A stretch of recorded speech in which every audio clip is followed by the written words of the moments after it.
সাবেক প্রধানমন্ত্রী শেখ হাসিনার ১৫ বছরের শাসনামলে গুমসহ ভয়ভীতি ও দমন পীড়নের যে পরিবেশ বাংলাদেশে বিরাজমান ছিল, অন্তর্বর্তী সরকারের আমলে তার কিছুটা অবসান ঘটলেও মব, গণগ্রেফতার ও জামিন না দেওয়ার চর্চা চলছে বলে উল্লেখ করেছে নিউ ইয়র্ক ভিত্তিক আন্তর্জাতিক মানবাধিকার সংস্থা হিউম্যান রাইটস ওয়াচ।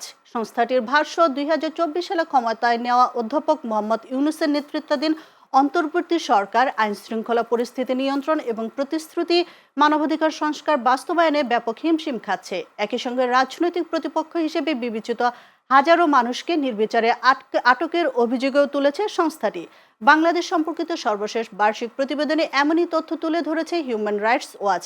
প্রতিবেদনে আরও বলা হয়, রাজনৈতিক দল ও রাষ্ট্রীয় বাহিনীর বাইরে থাকা বিভিন্ন গোষ্ঠীর সহিংস কর্মকাণ্ড অন্তর্বর্তী সরকারের জন্য বড় উদ্বেগের কারণ হয়ে দাঁড়িয়েছে। বাংলাদেশের পাশে দাঁড়িয়ে ভারতের বিপক্ষে ম্যাচ বয়কটের ঘোষণা দিয়েছেন পাকিস্তানের প্রধানমন্ত্রী শাহবাজ শরীফ। এই সিদ্ধান্তের জন্য পাকিস্তানের প্রতি কৃতজ্ঞতা প্রকাশ করেছেন অন্তর্বর্তী সরকারের যুব ও ক্রীড়া উপদেষ্টা আসিফ নজরুল।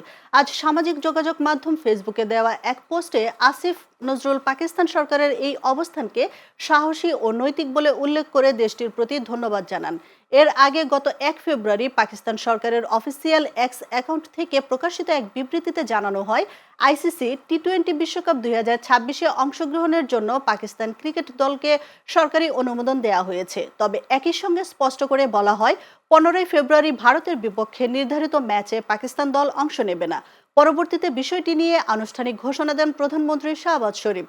তিনি বলেন, খেলাধুলার মাঠে রাজনীতি থাকা উচিত নয়। তার অভিযোগ, আইসিসি ও ভারত ক্রিকেটকে ব্যবহার করে নোংরা রাজনৈতিক উদ্দেশ্য বাস্তবায়নের চেষ্টা করছে। এমন পরিস্থিতিতে ভারতের বিপক্ষে ম্যাচ না খেলার সিদ্ধান্ত নিয়েছে পাকিস্তান। জমকালো আয়োজনের মধ্য দিয়ে নতুন করে যাত্রা শুরু করলো দৈনিক এদিন পত্রিকা।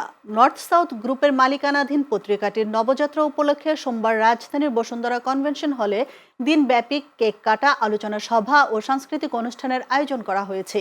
এ সময় উপস্থিত ছিলেন নর্থ সাউথ গ্রুপের চেয়ারম্যান ও পত্রিকাটির ভারপ্রাপ্ত সম্পাদক সাইদুল ইসলাম সাজু, ব্যবস্থাপনা পরিচালক ও প্রকাশক ইউসুফ আলী, উপব্যবস্থাপনা পরিচালক ও যুগ্ম সম্পাদক মাহবুব হোসেন খান, নির্বাহী সম্পাদক খন্দকার মোজাম্মেল হক সহ বিভিন্ন রাজনৈতিক দলের নেতাকর্মীরা উপস্থিত ছিলেন। এ সময় এদিন পত্রিকার ভারপ্রাপ্ত সম্পাদক সাইদুল ইসলাম সাজু বলেন, পাঠকদের আস্থা অর্জন ও বস্তুনিষ্ঠতা বজায় রেখে সমাজের দর্পণ হিসেবে কাজ করবে এদিন পত্রিকাটি। নির্বাচনের পর যত দ্রুত সম্ভব নির্বাচিত জনপ্রতিনিধিদের কাছে সরকারের দায়িত্ব হস্তান্তর করা হবে বলে জানিয়েছেন প্রধান উপদেষ্টার উপপ্রেস সচিব আবুল কালাম আজাদ মজুমদার। নিজের ভেরিফাইড ফেসবুক অ্যাকাউন্টে দেয়া এক স্ট্যাটাসে তিনি এই কথা জানান। তিনি বলেন, নির্বাচনের পরও অন্তর্বর্তী সরকার আরও ১৮০ কার্যদিবস ক্ষমতায় থেকে যাবে বলে যারা প্রচারণা চালাচ্ছেন তাদের উদ্দেশ্য অসৎ। এরাই কয়েকদিন আগেও নির্বাচন নিয়ে সংশয় তৈরির চেষ্টা করেছে বলেও অভিযোগ করেন তিনি। এই রকম অসৎ প্রপাগান্ডায় অনেক উচ্চশিক্ষিত মানুষও বিভ্রান্ত হচ্ছেন জানিয়ে উপপ্রেস সচিব আরও বলেন, বাস্তবে এই ধরনের বিভ্রান্তির কোনো সুযোগ নেই। দুষ্টের দমন ও শিষ্টের পালনের রাজনীতিকে সামনে রেখে তারেক রহমানের দেখানো পথেই তারা আপোষহীনভাবে এগিয়ে যাচ্ছে বলে জানিয়েছে ঢাকা ১৮ আসনে বিএনপি মনোনীত সংসদ সদস্য প্রার্থী এস এম জাহাঙ্গীর হোসেন।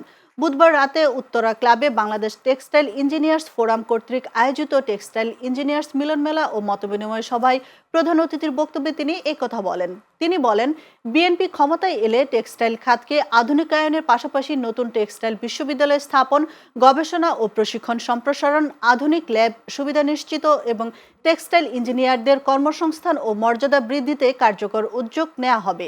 এ সময় উপস্থিত ছিলেন ফোরামের সিনিয়র সহসভাপতি মোহাম্মদ এনায়েত হোসেন, মহাসচিব এ কে এম মহসিন আহমেদ সহ অনেকে।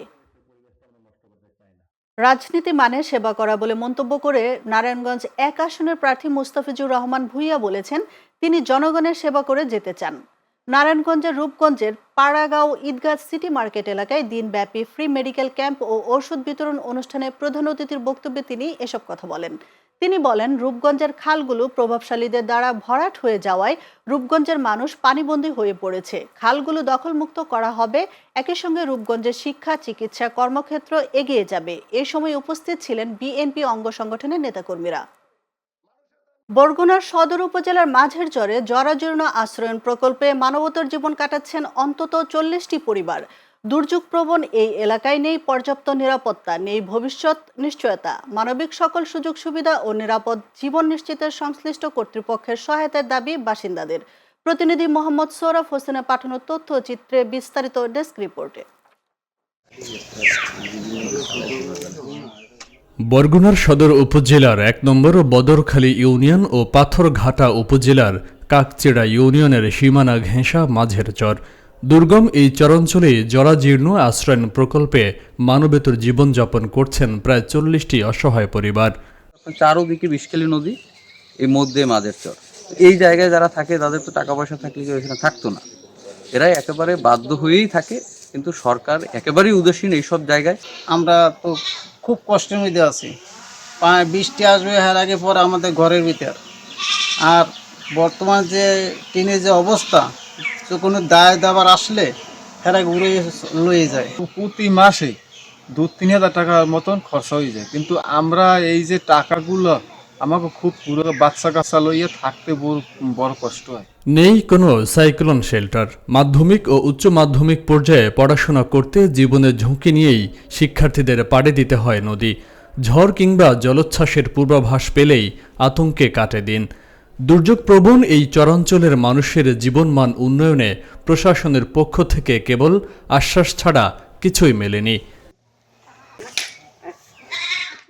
এক যুগেরও বেশি সময় ধরে বসবাস করা এই চরের বাসিন্দাদের দুরবস্থার বিষয়টি প্রশাসনের নজরে আছে বলে জানিয়েছে জেলা প্রশাসন।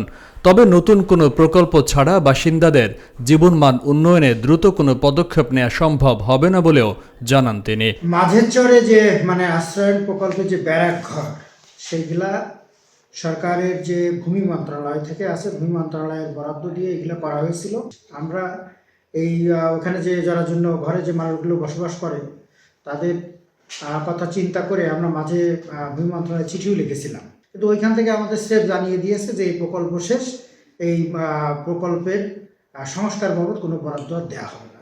মাঝের চরে মোট ৮০টি আশ্রয়ণ ব্র্যাক থাকলেও অধিকাংশই জরাজীর্ণ হয়ে পড়েছে। বর্তমানে ঝুঁকি নিয়েই বসবাস করছে ৪০টি পরিবার। 18 সালে দ্রুত সংস্কার না হলে বড় ধরনের দুর্ঘটনার আশঙ্কা করছেন তারা। Faisal Mahmud, channel S news desk.